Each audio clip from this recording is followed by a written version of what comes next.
Bright Future School of Studies. Hello dear students, welcome to the Bright Future School of Studies online classes. Dear students, today we will study about India, natural vegetation and wildlife. Clear? For your information, I would like to say that one video is already prepared and you have already watched one video of this chapter. So part 1 is completed. Today we will discuss about part 2 of this chapter. Clear? आज हम इस chapter के part 2 के बारे में बात करेंगे. इसका एक पार्ट ऑलरेडी कंप्लीट हो चुका है. जिन स्टूडेंट्स ने उस पार्ट को नहीं देखा है, first of all you have to watch the first part of this chapter, then you can watch the second part. Okay, it is available on our school's YouTube channel and in your class playlist. Okay, तो जिसने भी first part नहीं देखा है वो पहले first part complete करे, उसके बाद में सेकंड पार्ट को देखें. Clear? In this part we will study about classification of forest, यानी कि वनों का वर्गीकरण. क्लियर? किस तरह से फॉरेस्ट को क्लासिफाई किया गया है उसके बारे में हम पढ़ेंगे. So if we talk about the classification of forest, then there are two things in our mind. That classification is on the basis of two things. Clear? The first one is administrative classification. पहला क्या है? Administrative classification. Clear? और second one is natural classification. Administrative classification it means forest को कैसे control किया जा रहा है, forest resources को कैसे मेंटेन किया जा रहा है, प्रशासनिक वर्गीकरण, यानी कि प्रशासन जो कि फॉरेस्ट की देखभाल करता है, क्लियर, उनकी अपकीपिंग करता है, पालन पोषण करता है, वो किस तरीके से फॉरेस्ट को क्लासिफाई करके उनको मेंटेन कर रहे हैं. क्लियर? तो वो हुआ हमारा एडमिनिस्ट्रेटिव क्लासिफिकेशन. क्लियर? और बाकी अगर हम बात करें तो second one is the natural classification, यानी कि प्राकृतिक वर्गीकरण. Clear? Natural classification. So there are two types of classifications. Or we can say that in two manners we can classify the forest. The first one is administrative classification and the second one is natural classification. So let's talk about the administrative classification first. सबसे पहले administrative classification की हम बात करते हैं. In administrative classifications, the forests are classified in the three types or three groups. Clear? Reserved forest, protected forest and unclassified forest. Clear? तीन तरीके से, तीन टाइप से फॉरेस्ट को क्लासिफाई किया जाता है under the administrative classification. Clear? The first one is reserved forest, second one is the protected forest and third one is unclassified और unreserved forest. Clear? Third and last. सबसे पहले हम बात करते हैं reserved forest. Clear? The forest which are reserved for timber and other forest produces and the grazing and farming is completely banned is called reserved forest. It means ऐसे forest जिनको reserve में रखा गया है, संरक्षण में रखा गया है, टिम्बर के लिए यानी कि इमारती लकड़ियों के लिए या फॉरेस्ट प्रोड्यूस के लिए, जंगलों से, वनों से जो उत्पाद प्राप्त होते हैं उनके लिए जिन फॉरेस्ट को रिजर्व रखा गया है गवर्नमेंट के द्वारा, उन फॉरेस्ट को हम क्या बोलते हैं? रिजर्व्ड फॉरेस्ट बोलते हैं. रिजर्व्ड फॉरेस्ट में ग्रेजिंग यानी कि जानवरों का या हम बोल सकते हैं केटल्स का ग्रेजिंग करवाना यानी कि उनको चराना कंप्लीटली बैन होता है. क्लियर? यानी कि केटल्स जो लोकल पीपल के जो केटल्स होते हैं वो उन फॉरेस्ट में एंटर नहीं कर सकते for the grazing purpose. Clear? इसके अलावा ऐसे फॉरेस्ट में फार्मिंग भी कंप्लीटली बैन होती है, फार्मिंग भी अलाउ नहीं होती है. इन फॉरेस्ट को रिजर्व रखा जाता है किस चीज के लिए? टिम्बर. टिम्बर यानी कि इमारती लकड़ियां, यानी कि जिन लकड़ियों से इमारतें बनाई जाती है, इमारतों को बनाने में जो लकड़ियां इस्तेमाल की जाती है उनको टिम्बर बोला जाता है.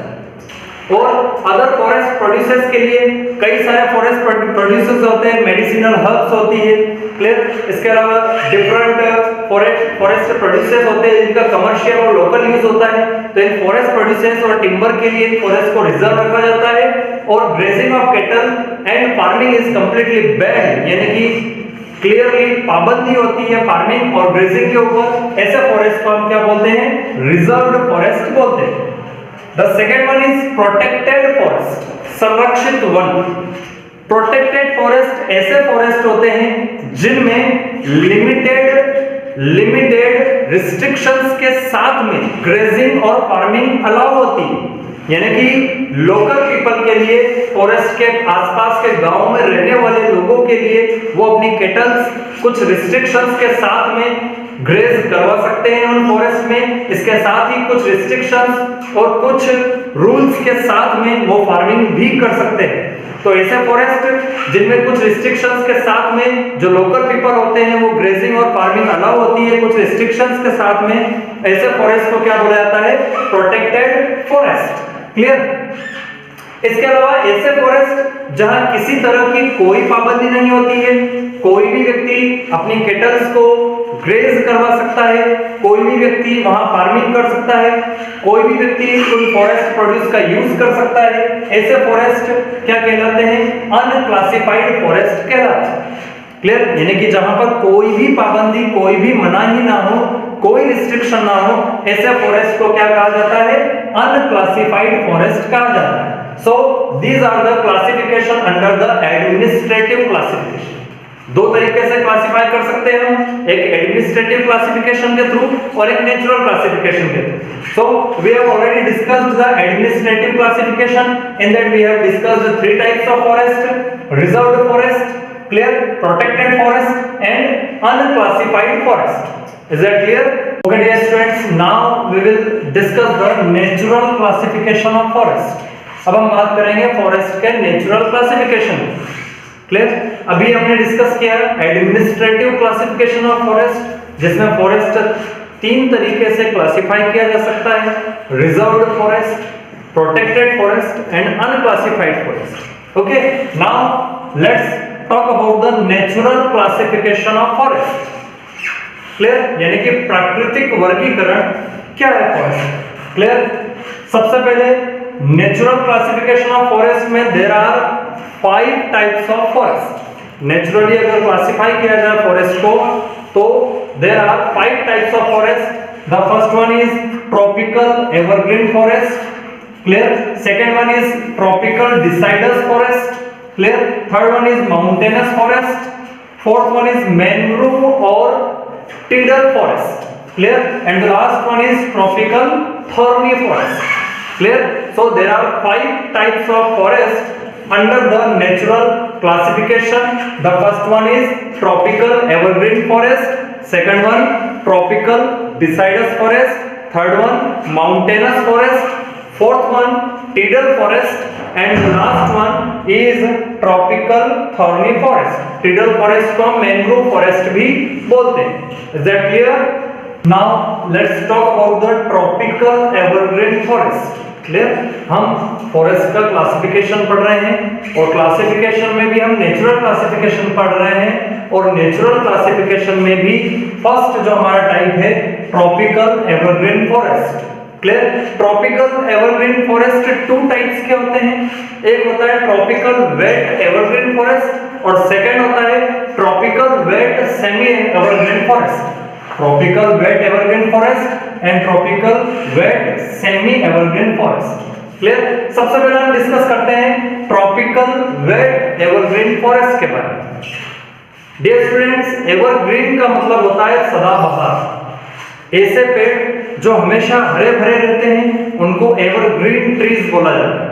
The trees which remains green throughout the year are called evergreen trees. Clear?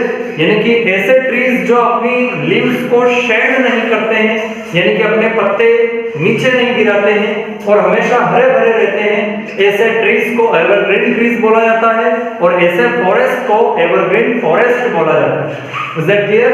So let's discuss about the tropical wet evergreen forest. Clear? क्या होता है ट्रॉपिकल वेट एवरग्रीन फॉरेस्ट? किस एरियाज में ये थ्राइव करता है, यानी कि पनपता है, फलता फूलता है? क्लियर? किस तरह के ट्रीज होते हैं, ट्रीज की हाइट कैसी होती है? क्लियर? ट्रीज की क्वालिटीज क्या क्या होती है, कौन कौन से ट्रीज इसमें इन्वॉल्व होते हैं? Let's discuss about it. Clear? These forests thrives well in the areas having rainfall more than 300 centimeter annually. Clear, ऐसे एरियाज जहां पर annual rainfall more than 300 centimeters हो एनुअली, यानी कि जहां पर वार्षिक वर्षा 300 सेंटीमीटर से ज्यादा होती है, उन एरियाज में tropical wet evergreen forest thrive होते हैं, फलते फूलते हैं, पनपते हैं। क्लियर, लेकिन कंडीशन क्या है, रेनफॉल कितनी होना चाहिए, मोर than 300 centimetre annually. Clear, annual rainfall कितनी होना चाहिए, मोर देन 300 सेंटीमीटर, तब जाकर वहां पर कौन से फॉरेस्ट थ्राइव होंगे, इट मींस फलेंगे, फूलेंगे, क्लियर, या पनपेंगे। क्लियर, तो कौन सा फॉरेस्ट थ्राइव होंगे, मोर देन 300 सेंटीमीटर एनुअल रेनफॉल में, कौन से, tropical wet evergreen forest. Is that clear? So these forests, it means tropical wet evergreen forest thrives well in the areas which have annual rainfall more than 300 centimeters. Is that clear? Okay. These forest is very dense. ये जो forest होते हैं, कौन सा forest, tropical wet evergreen forest, ये बहुत ज्यादा dense होते हैं, यानी कि बहुत ज्यादा घने होते हैं। घने होते हैं इट मींस जो पेड़ों के बीच की जो दूरियां होती है, मान लो ये ट्री है, क्लियर क्लियर, ये ट्री है और ये दूसरा ट्री, ये दूसरा पेड़, तो ये क्या है, अभी दूर दूर है, लेकिन हम इसको डेंस बोलेंगे कब बोलेंगे, जब बीच में एक और ट्री आ जाए, इधर भी एक और ट्री आ गया, क्लियर, इधर भी एक और ट्री आ गया, तो ये क्या हो गया, डेंस हो गया, यानी कि बहुत पास पास है, बहुत क्लोज है। तो ऐसे फॉरेस्ट जहां ट्रीज बहुत पास पास होते हैं, उनको क्या बोला जाता है, डेंस फॉरेस्ट। और ये जो हमारे ट्रॉपिकल वेट एवरग्रीन फॉरेस्ट होते हैं, ये क्या होते हैं, बहुत ज्यादा डेंस होते हैं, बहुत ज्यादा घने होते हैं। Clear, the length of the trees is 60 metre और more. Clear, tropical wet evergreen forest में जो ट्रीज की लेंथ होती है वो कितनी होती है, 60 मीटर्स तो मिनिमम होती ही है, लेकिन इससे भी ज्यादा हो सकती है। कितनी होती है, 60 मीटर और more. Clear, the wood of these trees is hard and heavy. Clear, जो वुड होती है, जो लकड़ी होती है इन पेड़ों की, वो बहुत ज्यादा कठोर भी होती है और बहुत ज्यादा भारी भी होती है। वो हार्ड भी होती है और उसके साथ में ही हैवी भी होती है। एक पॉइंट हमने मिस कर दिया है यहाँ पर, the dry season is very short, यानी कि वो सीजन जब पेड़ों को पानी नहीं मिलता है, नेचुरल जो बारिश होती है, नेचुरल जो वाटर की जो फुलफिलमेंट करवाता है नेचर, प्रकृति करवाती है। क्लियर, तो जब बीच में ड्राई सीजन उसको बोला जाता है जब पेड़ों को पानी नहीं मिलता है। तो जो ड्राई सीजन होता है वो बहुत छोटा होता है, कहां पर, ट्रॉपिकल वेट एवरग्रीन फॉरेस्ट में। क्लियर, इसके साथ ही इनकी जो वुड होती है वो हेवी भी होती है और हेवी होने के साथ साथ हार्ड भी होती है। Clear, the trees don't have the distinct season of shedding leaves. Clear, आपने देखा होगा पेड़ों का एक डिस्टिंक्ट सीजन होता है, एक मौसम होता है जिस मौसम को पतझड़ बोला जाता है, और उस मौसम में पेड़ अपने पत्ते नीचे गिरा देते हैं। क्लियर, और जब बारिश होती है तब फिर से नई पत्तियां आती है पेड़ों में। और ऐसा क्यों करते हैं पेड़, ताकि वो पानी को बचा सके, यानी कि पत्तियों के थ्रू जो वाटर का इवैपोरेशन होता है उससे वो बच सके, वाटर की रिक्वायरमेंट उनकी फुलफिल हो सके। क्लियर, लेकिन जो ट्रॉपिकल वेट एवरग्रीन फॉरेस्ट होते हैं ये कभी भी अपनी लीव्स को शेड नहीं करते हैं, यानी कि इनका एक डिस्टिंक्ट ड्राई सीजन नहीं होता है जिसमें अपने पत्ते गिरा दे।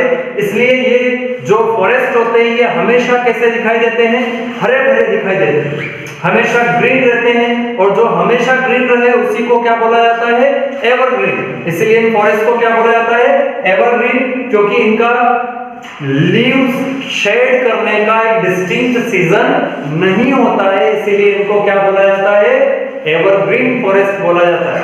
Clear, the last one is, अब एग्जांपल देख लेते हैं रबर का जो पेड़ होता है वो ट्रॉपिकल वेट एवरग्रीन फॉरेस्ट में आता है।